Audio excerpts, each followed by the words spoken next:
नमस्कार दोस्तों, आज हम लोग क्लास 7 की मैथ्स करने जा रहे हैं। ये पार्ट 4 है। Chapter 11 and name is the exponents and power. इसमें से हमने काफ़ी सारी चीज़ें, एक्सपोनेंट्स क्या होता है, पावर, इसका एक्सप्रेशन, ये सारी चीज़ें पढ़ लिया था। आज हम पढ़ने जा रहे हैं लॉज 3 एंड लॉज 4। ठीक है, तो देखिए, taking power of a power. So taking power of power, इसका लॉज कैसे है देखिए। अभी तक हमने पढ़ा था ए टू पावर है। अगर इस पूरे का भी क्या है, होल पावर है क्या, एन, तो हम कैसे सॉल्व करेंगे इसको, A M into N.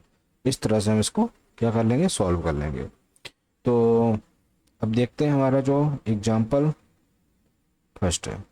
Try दीजिए, आपको एनसीईआरटी बुक में दिया रहता है, ठीक है, जिसको हमें सॉल्व करना रहता है। बहुत सारे बच्चे क्या करते हैं, इसको स्किप कर देते हैं, बट हमें इसको स्किप नहीं करते हैं। ठीक है, अगर आपने यहाँ से इंडिविजुअल प्रैक्टिस आपको यहाँ से हो रहा है, ठीक है। इसके बाद हम क्या करेंगे, मिक्स्ड क्वेश्चन करेंगे एक्सरसाइज में। तो चलिए देखते हैं क्या हो जाएगा इसका। हम यूज कर लेते हैं इसका, किस फॉर्म में लिखना है हमें इसको, एक्सपोनेंशियल फॉर्म में इसको राइट करना है। तो देखिए क्या हो जाएगा, एक्स, इसी रूल का हम क्या करेंगे, इसी लॉज का यूज कर लेंगे। ठीक है, तो क्या हो जाएगा, 6 2 into 4 a to power m bracket n equal to a to power m into n. ठीक है, तो अब देखिए क्या कर लेंगे हम, 6 4 2 जा 8। Okay, so this is the answer. अब देखिए second number, 2 to power 2 and 100। सो अब क्या हो जाएगा यहाँ पर, 2 into 2 to power 100, it's mean 2 into 200। ठीक है, इस तरह से ये हमारा क्या हो जाएगा, आंसर हो जाएगा। और जिस रूल का हम यूज करते हैं उसको हम लिखते भी हैं। ठीक है, यहाँ पर मैंने नहीं लिखा है, पर आपको इस तरह से लिखना भी है। चलिए हम नेक्स्ट देख लेते हैं। ठीक है,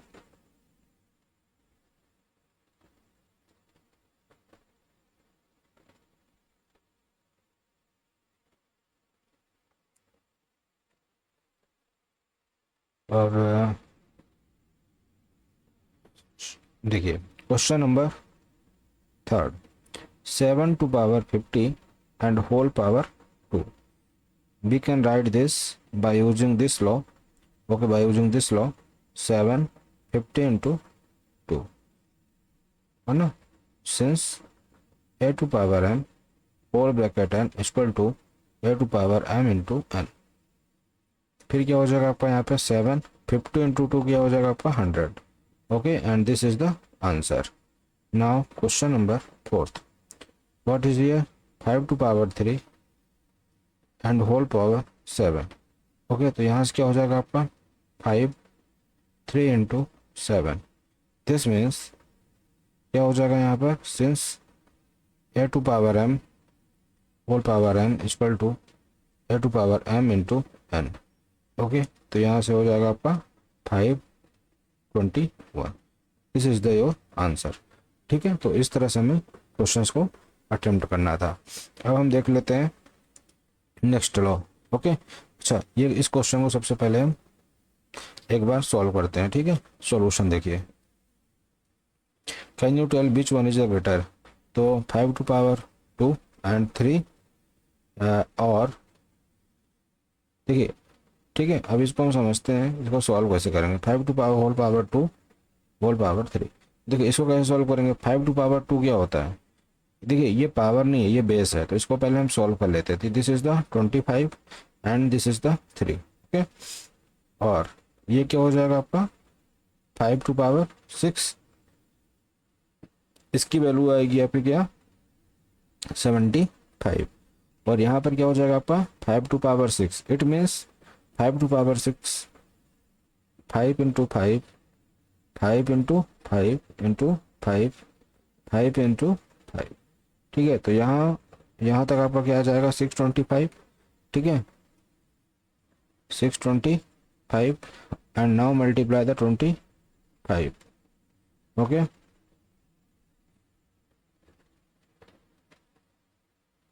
50 60 62, 150 and 150 156.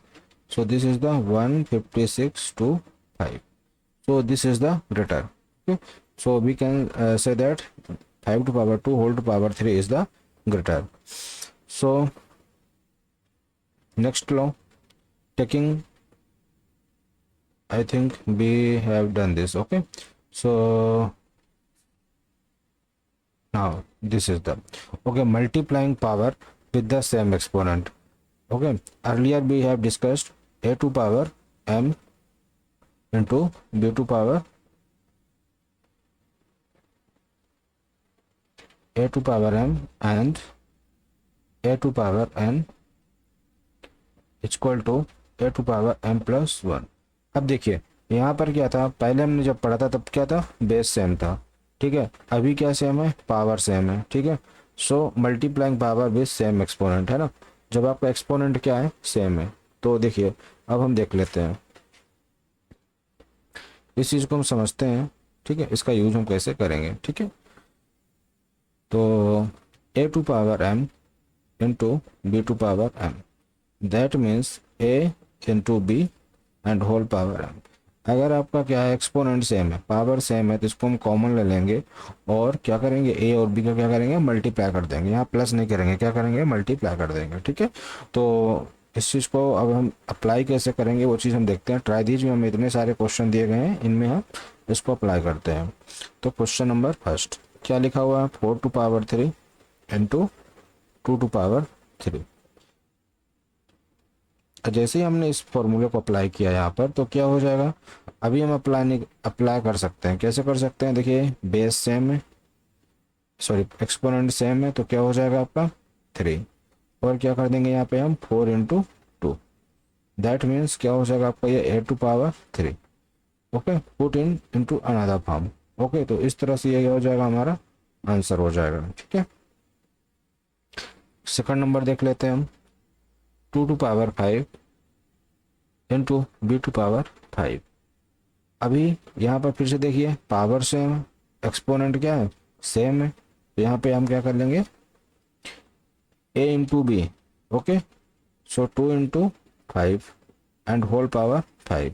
This means 10 to power 5. This is the answer. Now third number is the a to power 2 into t to power 2. तो यहाँ पर देखिए क्या हो जाएगा, exponent is same, power same है, इसको कॉमन कर लेंगे और a और t का क्या कर देंगे, मल्टीप्लाई कर देंगे. क्वेश्चन नंबर फोर्थ देखिए, 5 टू पावर 6. हम इस क्वेश्चन में 5 to power 6 into -2 to power 6. Okay, तो अब देखिए यहाँ पे बेस सेम है, तो बेस सेम, पावर सेम है, और यहाँ पे क्या हो जाएगा, 5 टू 10, तो -5 इंटू 2, दैट मीन -10 पावर 6. अब देखिए ये कैसा नंबर है, ये है आपका इवन, और जब पावर इवन रहती है तो हम क्या कर लेते हैं, हमारा आंसर किस में आता है, पॉजिटिव आता है. ठीक है, तो आंसर किस में आ जाएगा, हमारा पॉजिटिव आ जाएगा. तो ये आपका आंसर हो जाएगा. अब लास्ट देख लेते हैं हम फिफ्थ नंबर क्वेश्चन. आप समझिए क्या लिखा हुआ आपका, -2 whole power 4 into -3 whole power 4. अच्छा, यहाँ पर देखिए कैसा नंबर है, यहाँ पे इवन है. ठीक है, तो इसको हम क्या कर लेते हैं, पहले सेम कर लेते हैं, हम फॉर्मूला अप्लाई करते हैं. तो यहाँ पे क्या हो जाएगा, -2 into -3, it means -6 whole power plus 6 whole power 4, और ये आंसर क्या हो जाएगा, 6 टू पावर 4. अच्छा देखिए यहाँ पे प्लस कैसे आ गया, चूंकि माइनस और माइनस का मल्टीप्लाई करेंगे तो किस में आंसर हो जाएगा, प्लस में. हमेशा आप ध्यान रखना, माइनस और माइनस का मल्टीप्लाई क्या हो जाता है, प्लस होता है. क्या होता है, प्लस होता है. तो होप सो आपको सारी चीज़ें, ये दोनों लॉज आपको क्या हो जाएंगे, क्लियर, अच्छे से क्लियर हो गए होंगे. आप इसकी फिर से एक बार ट्राई दिस क्वेश्चन सॉल्व करिएगा. ठीक है, तो इस वीडियो को देखने के लिए आपका बहुत बहुत धन्यवाद, और आप इसको 102 बार अच्छे से देख लीजिए, जिससे आपको ये लॉज अप्लाई करने में परेशानी ना हो, दिक्कत ना हो. ठीक है, तो आशा करता हूँ आपको बहुत अच्छे से समझ में आ गया होगा. धन्यवाद.